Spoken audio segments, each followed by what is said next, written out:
దీనికి ఒక చిన్న కథ ఉందండి. ఆ కథ చెప్పేస్తే యాక్చువల్లీ నాకు ఒక పెద్ద పని అయిపోతుంది. నాన్నగారు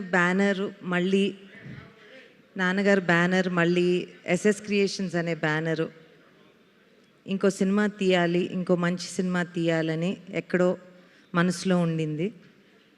అండ్ దానికోసం అందువల్లే యాక్చువల్లీ డెకాయిట్ స్టార్ట్ చేశాను. ఈ లోగోలో చిన్న చిన్న సింబల్స్ ఆఫ్ థింగ్స్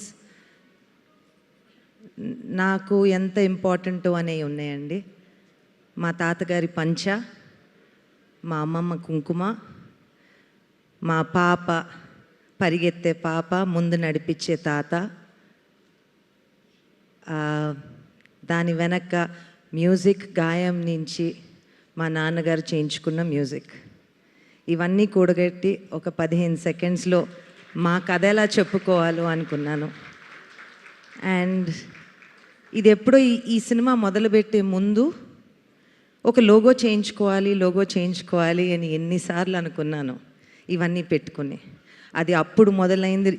సినిమా ఎలా 2 ఏళ్ళు పట్టిందో అలానే లోగో కూడా నిన్న రాత్రే ఫైనల్ చేసుకున్నాం. దీంట్లో ఎస్ఎస్ క్రియేషన్స్ అంటే ఒక వైలెంట్ ఎస్సు, ఒక సైలెంట్ ఎస్సు అని మొన్న ఎవరో జోక్ వేశారు. నేను వైలెంట్ అంటా. సో ఈ సినిమాకి సైలెంట్గా ప్రొడ్యూస్ చేసి బ్యాక్ బోన్గా నిలిచిన మా అన్నయ్యని రమ్మంటున్నానండి, సుమంత్ గారు. Sumanth is the silent producer of this film.